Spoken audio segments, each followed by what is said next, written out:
Bonjour à tous et bienvenue dans cette vidéo où on va parler de est-ce qu'on peut partir randonner en hiver avec un budget serré.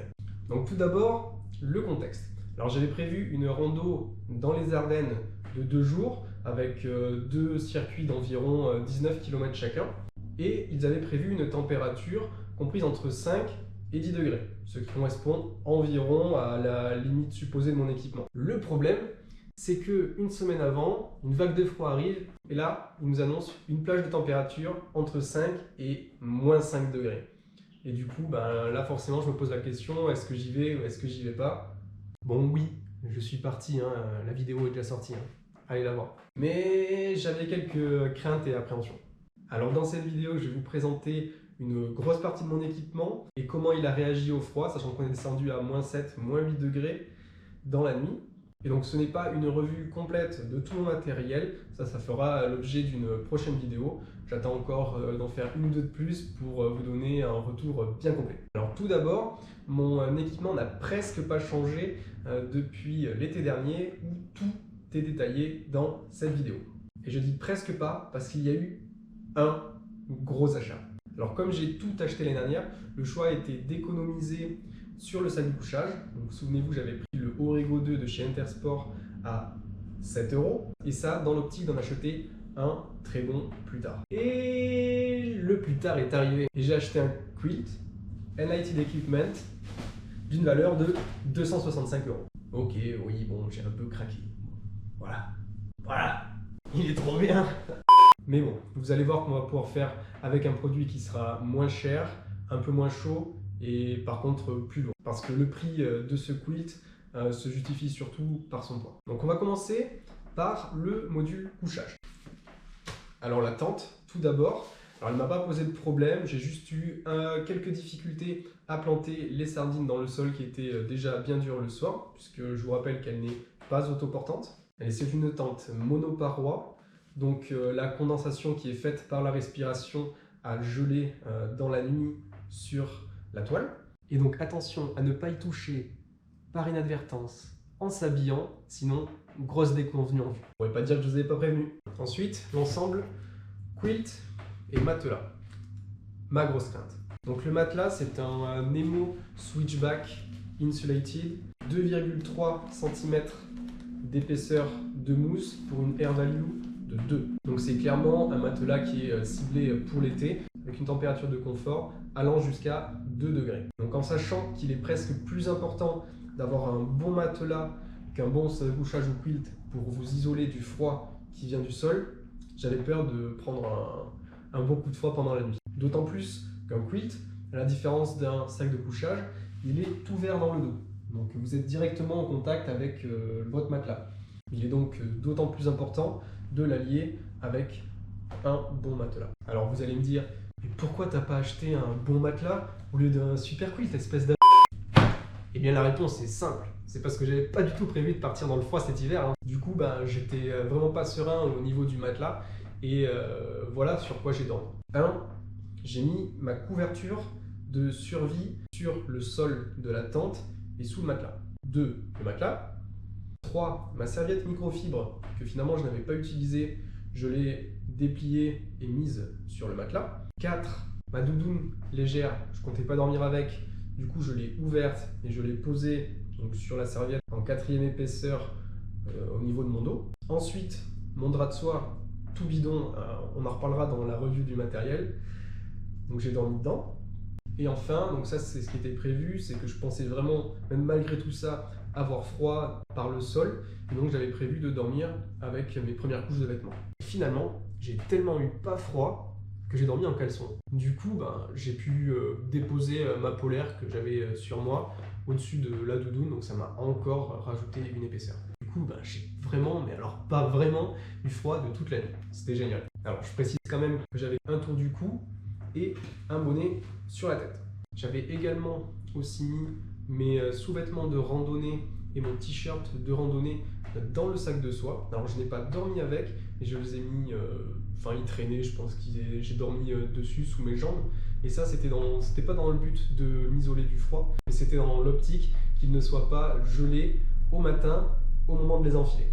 Du coup, j'ai deux conclusions sur le couchage. La première, j'étais tellement large, malgré les moins 8 degrés, que j'ai pu dormir en caleçon. Et donc j'en conclus que le matelas était largement suffisant, même si j'ai rajouté, vous me direz, la doudoune et la polaire. Du coup, dans mes projets à long terme, j'avais prévu d'investir dans un bon gros matelas bien isolé, avec une bonne grosse air value pour partir en hiver. J'avais donc en tête le Neo Air X-Term, qui a une air value de 6,9, mais qui est forcément assez cher, avec un prix de plus de 200-220 euros. Donc je suis persuadé qu'à moins de partir en Antarctique, j'aurais pas besoin d'avoir quelque chose qui est plus de 3 fois plus isolant que celui-là. Et qu'un matelas avec une air value de 4, 5 ferait largement l'affaire. Et en plus, vous risquez de vous y retrouver dans le prix et peut-être aussi dans le poids. Ça sera peut-être plus léger et moins cher. Et pour le quilt, j'étais vraiment large aussi. Donc pour faire des sorties rando à moins 5 degrés, vous n'avez pas besoin d'aller sur un produit de ce niveau. Je pense qu'un 0 degré, moins 5 degrés serait largement suffisant. Surtout si vous l'alliez avec un drap de soie de qualité qui va pouvoir vous faire gagner quelques degrés en plus. Et si jamais ça ne va pas, vous pouvez toujours dormir avec vos premières couches. Toutefois, c'est vraiment un produit extraordinaire et si vous avez le budget de vous faire plaisir, franchement, n'hésitez pas. Donc, par exemple, vous pouvez trouver pas mal de sacs de couchage qui vont vous apporter des degrés de confort aux alentours de moins 5, entre 0 et moins 10, on va dire, pour moins de 200 euros.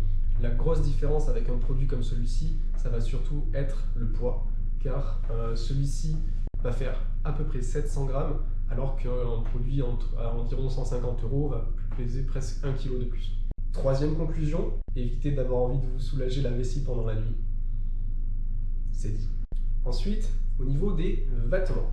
Donc pour la rando, d'abord, je suis parti avec des chaussettes de sport classiques, elles ne sont pas plus chaudes qu'une autre paire, et mes chaussures de trail rando que j'utilise en été. Et j'ai pas eu froid, il m'a juste fallu une bonne dizaine de minutes le deuxième matin quand je suis parti sous moins 6 degrés pour que mes pieds se réchauffent. Après je précise aussi que j'avais passé toute la matinée sur le camp en claquettes chaussettes. Mais bon, on y reviendra un peu plus tard de ça. Toutefois, attention, car ces chaussures ne sont pas du tout imperméables, elles sont ultra respirantes, donc ça c'est bien. Je vous assure que j'ai pas eu froid avec. Mais attention aux endroits où vous allez randonner. Si vous risquez de vous mouiller les pieds, que ce soit dans des herbes hautes le matin, si les conditions météo ne sont pas complètement sèches, si vous allez sur la neige, là vous risquez de vous mouiller les pieds et là l'histoire peut être complètement différente.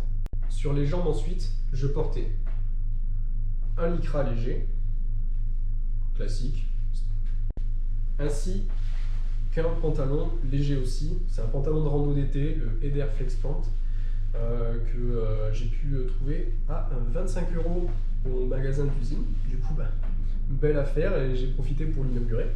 Donc j'ai pas eu de soucis de froid non plus. J'avais pas vraiment besoin du pantalon pour la marche, mais je pense que c'était quand même assez appréciable pendant les pauses. Donc à titre de comparaison, donc un lycra encore moins chaud, là c'est presque que du polyamide et un peu d'élastane. Donc ça c'est un lycra plus axé compression, c'était un modèle Decathlon aussi. Donc il est moins chaud que celui que je portais sous le pantalon. Et avec ça, j'ai fait une rando en Laponie sous moins 16 degrés. Et à part au moment où on s'arrêtait, j'ai pas eu froid. Donc c'est pour vous dire à quel point j'étais large avec ces deux produits. En haut, je portais un t-shirt en laine mérino. Donc ça c'est un Icebreaker. C'est un modèle été, Tech Light, 150 grammes par mètre carré. Du coup, j'ai pu l'inaugurer aussi pendant cette randonnée. Plus un t-shirt de sport à manches longues. Donc c'est synthétique, c'est hyper léger, c'est un truc d'été quoi. Et par-dessus, un coupe-vent. Bon, celui-ci fait aussi imperméable, mais c'était surtout pour me couper du vent. A noter que le lendemain, je portais ma polaire à la place du t-shirt à manches longues, puisqu'on avait une température qui était bien plus basse, 3 degrés le premier jour environ, et moins 6 au départ le lendemain. Donc j'ai pas eu froid, peut-être juste un peu à quelques moments sur les pauses. Donc là, on se refroidit vite si on transpire un peu, etc. Donc là, c'est là qu'on n'a pas trop chaud. Pour les mains, j'avais simplement une paire de sous-gants. Et là, c'était l'erreur. J'avais oublié que comme j'utilise des bâtons, les mains seraient à l'extérieur en permanence et le vent a été mortel. J'ai été par 2 fois obligé de me les réchauffer à l'ancienne, si vous voyez ce que je veux dire.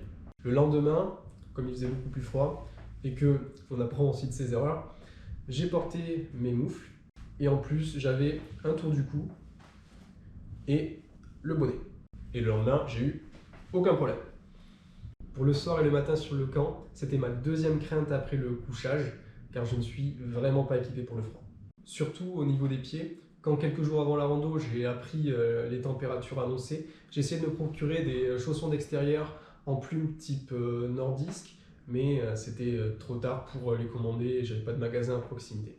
Du coup, j'ai tenté un système D. Attention, c'est la NASA qui a pensé là, vous allez voir. Je suis parti avec mes claquettes, une grosse paire de chaussettes et mes surchaussures de vélo en néoprène.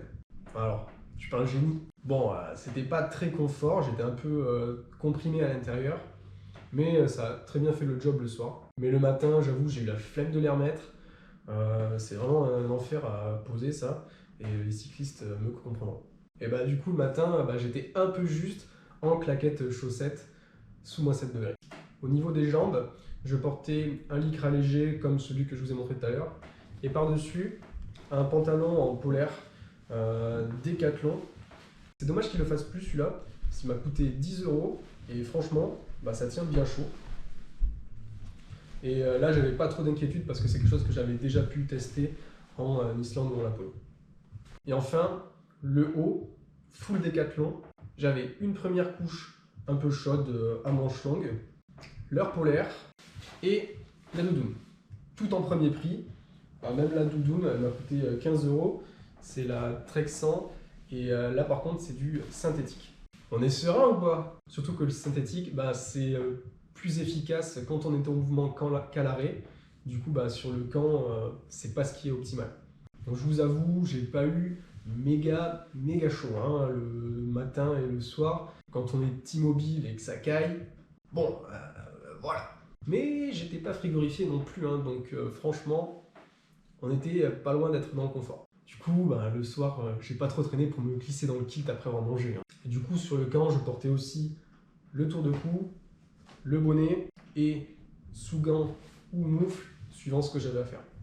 Du coup, les conclusions. Pour les vêtements, alors au niveau rando tout d'abord, pas grand chose à redire. Pour une rando dans de bonnes conditions météo et au sec, surtout pour les chaussures, je parle. Et je ne vois donc pas pour l'instant l'intérêt d'investir dans un gros pantalon. Parce que là me suffit largement et je sens que j'ai encore un petit peu de marge. Par contre, la prochaine fois, je prendrai les gants et non pas les sous-gants. Ça, c'était la grosse erreur. En plus, j'ai bien regretté parce que j'en avais une bonne paire en polaire dans la voiture. Pour le camp, il me manquait une doudoune plus chaude pour être vraiment dans le confort, en plume de préférence. Et peut-être que simplement le modèle plume de chez Decathlon, le même en Trek 100, aurait fait la différence. Je sais pas. J'aurais aussi aimé avoir des chaussons d'extérieur. Ça, c'est le temps, j'ai été un peu pris de court, mais je sais que c'est pas des prix accessibles. Ensuite, un petit retour d'expérience sur la nourriture. Donc, tout ce qui est barre de céréales, etc. Attention, ça va être très dur. C'était bien froid et bien dur à manger, gelé par le froid. Une bonne nouvelle, j'ai pas eu de soucis avec ma bonbonne de gaz et mon réchaud. Donc, il m'indiquait une utilisation jusqu'à moins 10 degrés. Et écoutez, j'ai pas eu de soucis, même le matin. Par contre, l'eau, très froide forcément, et c'est très désagréable. Vous voyez le matin où vous vous brossez les dents avec un dentifrice mentholé, il fait moins 8, et là, c'est le moment de vous rincer la bouche avec une eau à 0 degré. C'est l'enfer. C'est l'enfer. En plus, un peu plus tard, l'eau a gelé dans le tube du Camelback. Donc, super. Alors, j'ai pas encore solutionné tous ces problèmes, mais au moins vous avez les infos, vous en faites ce que vous voulez. Ensuite, au niveau hygiène, Donc pour se laver sommairement, je partais pour pas 48 heures de trek. J'ai préféré les lingettes au combo gants, savon, eau pour éviter de se mouiller tout le corps et de se refroidir encore plus. Et aussi pour économiser un peu d'eau. Un dernier point, au niveau électronique. Attention à vos batteries. Au petit matin, mon téléphone et ma GoPro m'ont lâché soudainement. Elles se sont éteintes toutes les deux, alors qu'il m'annonçait encore plus de 50% de batterie sur les deux appareils. Tout d'un coup, ça a craché. Mon téléphone, il refusait même de s'allumer alors qu'il était branché à la batterie externe en me disant que la température du téléphone était trop froide. Encore un que j'ai dû réchauffer à l'ancienne. Donc voilà, on a fait le tour du matériel qui m'a servi pour cette randonnée en température froide, hein, parce qu'on va pas se mentir, on n'était pas dans un extrême froid non plus, mais bon, passer une nuit à -6, -8, bon, c'est quand même pas anodin. Donc j'espère que vous avez apprécié. Il y aura un retour d'expérience sur tout mon équipement, également ce que je n'ai pas présenté, mais qui était dans les précédentes vidéos. Je vous invite à vous abonner et à lâcher un pouce bleu, ça me fait extrêmement plaisir. Et si vous avez des questions, n'hésitez pas, j'y répondrai. Et on se retrouve très vite pour de prochaines aventures. Ciao!